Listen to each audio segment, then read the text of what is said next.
Okay, welcome back to the Math Mastery YouTube channel.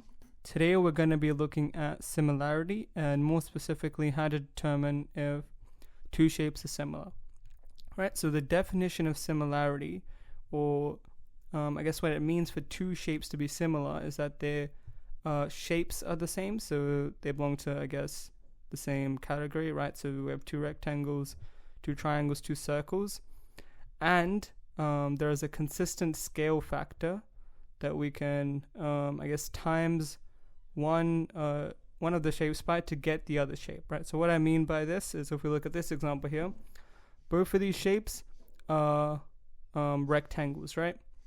And we know that from the internal angles, right? We can see that all the angles are right angles, and this side is longer than that side, so that makes a rectangle, right? And this is true for this shape as well, right? So the internal angles are the same, right? So we know they're both rectangles, right?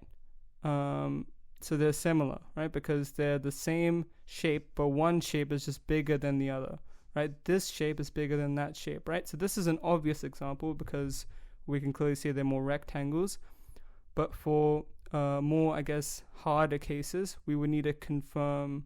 We would need to confirm this is true, right? So this is obvious, but in some cases it might not be obvious, right? So what we would need to do is confirm that the ratios have a consistent scale factor. So scale factor just means a number that we multiply this shape by to get that shape, right? So if we look at the sides, the matching sides, so this side matches with this side, right? So the longer side of this shape, that's the longer side of this shape. So 40 and 48, they're the matching sides, right? This 40 has been enlarged to this 48, right?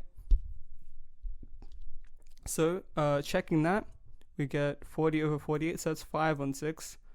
And that's the same as the ratio of 25 and 30, right, which are those sides. That's also 5 on 6 if we simplify that, right? So that confirms that there's a consistent scale factor, right? So both these sides have been multiplied by 6 on 5, right? If we just flip this fraction, so that means that this shape is 1.2 times bigger than this left shape, right?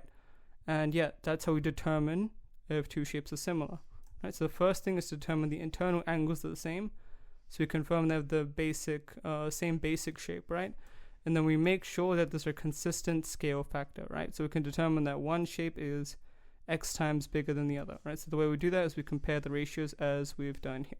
Right, so here was obvious, but again, for more difficult cases, right, you would need to, I guess, go through these steps, right? So hopefully that made sense. And yeah, that's all for today's video. Don't forget to like and subscribe, and I'll see you next time.